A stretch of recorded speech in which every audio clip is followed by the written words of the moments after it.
And welcome everybody to another edition of the GSMC Football Podcast brought to you by the GSMC Sports Network.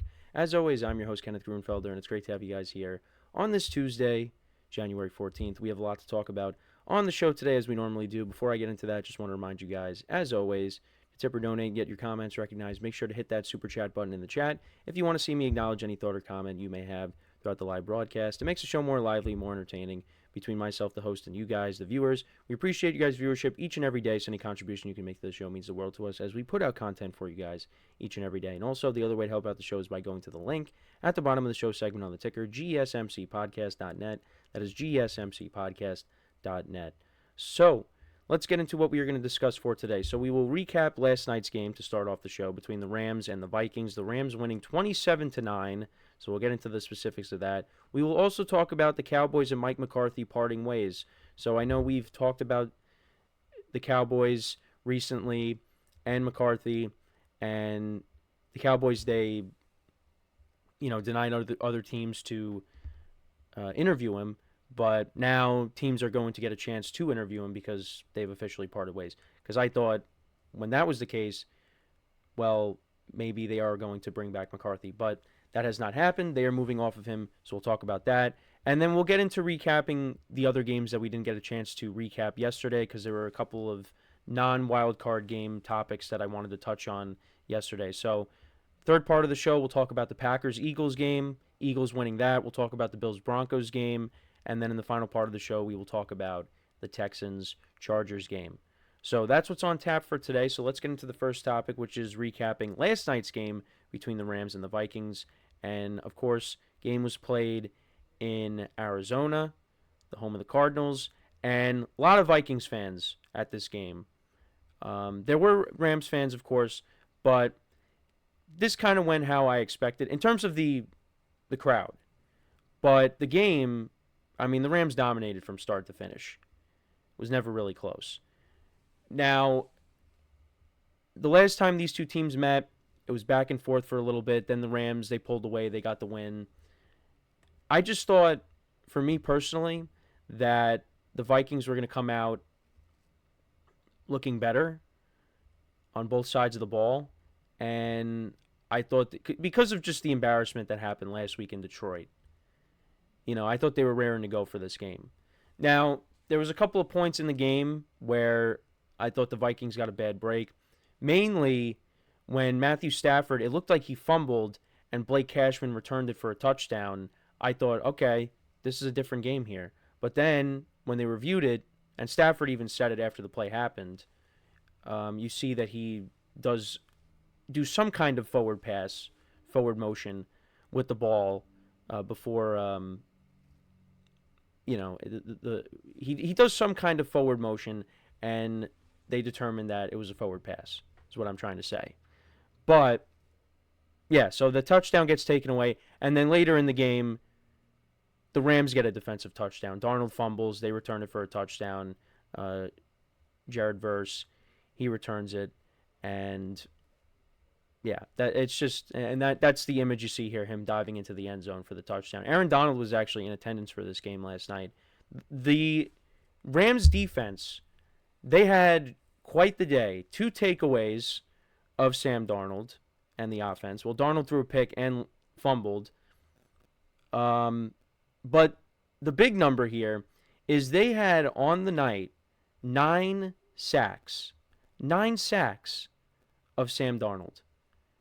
And they were talking about it on the broadcast. At points, he would hold on to the ball too long. But, yeah, the Vikings offensive line just could not hold up at times either against this Rams pass rush. They were relentless. They made Sam Darnold's night painful. And the Vikings just couldn't get anything going. The one touchdown they had, that made it, I forget what it made. Well, let me look. It was the TJ Hawkinson touchdown. That made it, I think, 20. That made it 27-9. And that's what ended up being the final score. That was the final scoring play of the game. They went for 2, they didn't get it. And that was in the third quarter. There was no scoring in the fourth quarter. But I mean, maybe that gave Vikings fans a little bit of hope that maybe they could pull something miraculous off, but it didn't materialize. And like I said, it was just a long night for that offense once again. Sam Darnold was not great. Vikings really couldn't run the football. I mean, their leading receiver ended up being T.J. Hawkinson, who had 5 receptions for 64 yards. Justin Jefferson had 5 for 58.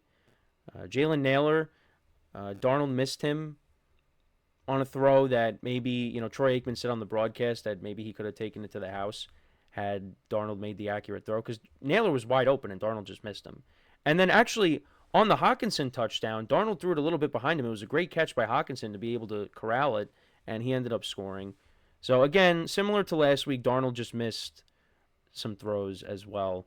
And yeah, they just could not get anything going. And for the Rams, from start to finish, I mean, there were a couple times where the offense stalled, but that first drive, they went right down the field.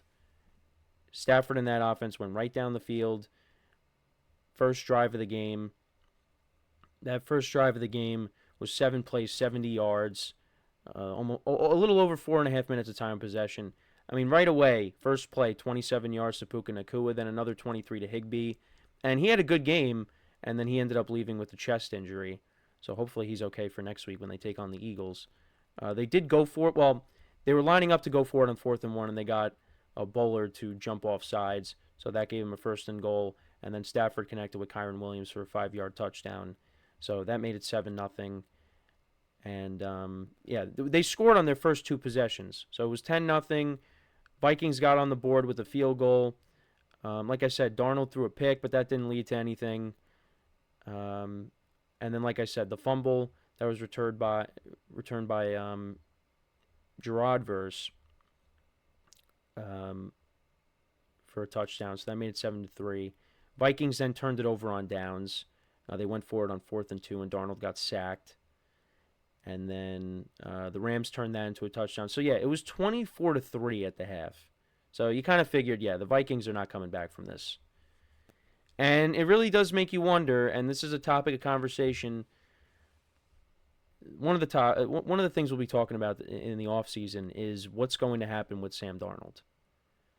Because these last 2 games, he was not great. The Vikings really just never... I mean, the Lions game was close until the 3rd quarter, and then they pulled away. But the Vikings only kicked 3 field goals. And, once again here, they fell behind early, and they just could not get themselves out of it.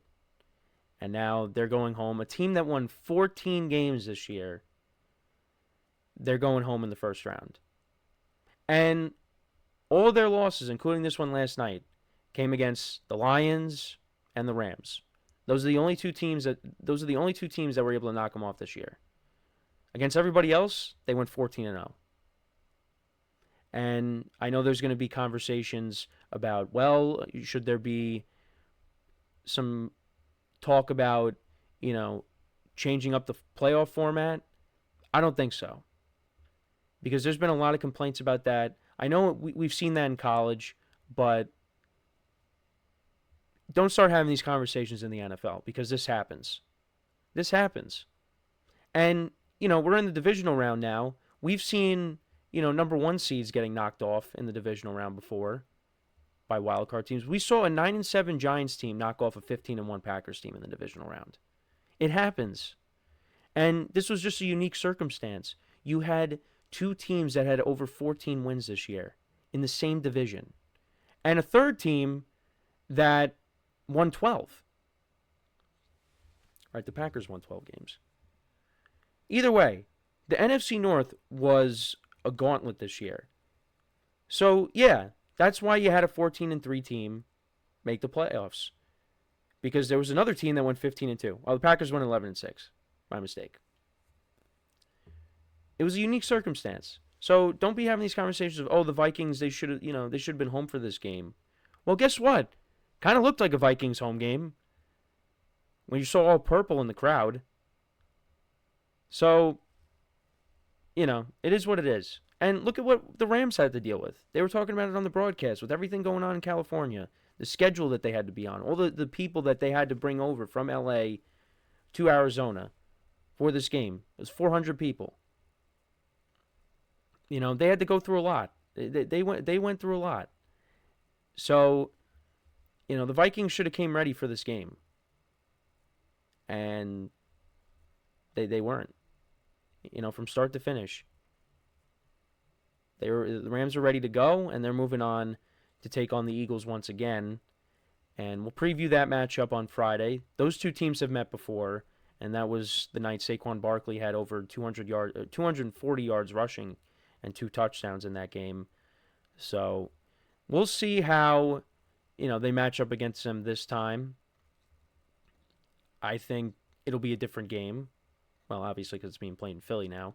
But I like how the Rams defense is playing, and I kind of figured that the Rams offense was going to come out and play better. I know they weren't putting up points the previous couple weeks, excluding last week because, they were playing their backups. But I knew that they were going to come out and play a better game because, it's the playoffs and they know what's expected. Matthew Stafford has only lost 1 game in the playoffs as the Rams starting quarterback, and that was last year against the Lions, which if we get those two teams playing each other in the NFC Championship game, I know some people maybe be tired of seeing them play each other because this would be the 3rd time that Stafford would be going back to Detroit to take on the Lions, but I don't care. When those teams play against each other, it's usually a good game. So sign me up for it. But for the Vikings, just a disappointing end to their season. I mean, 14 games that they won this year. You didn't think they were going to be one and done, but that's what they are. That's what they are. They're going home. And it was a rough weekend for me in the spread pool. So straight up, I was 3-3. In the spread pool, I was 1-5. The only game I won was the Bills. And because I was debating on whether I take the points or not, thankfully I stuck with the Bills because, they blew out the Broncos. And we'll talk about that game a little later in the show. But yeah, let me know what you guys think about this game. What were your takeaways from it? Let me know in the comments. Like I said, Rams, they move on. They will be taking on the Eagles next week. They will be playing them next Sunday on NBC. That game will be at 3 p.m., I believe, Eastern time. So, yeah, Vikings go home, and we'll see what happens, what they do with Sam Darnold. Like I said, we'll be talking about that throughout the offseason. So, we're going to take our first break now, and then when we come back, we will discuss the Cowboys moving on from Mike McCarthy and what could be their plan going forward, and what McCarthy's plan could be going forward, where he could possibly end up. So, make sure to stick around, and we'll be right back here on the GSMC Football Podcast.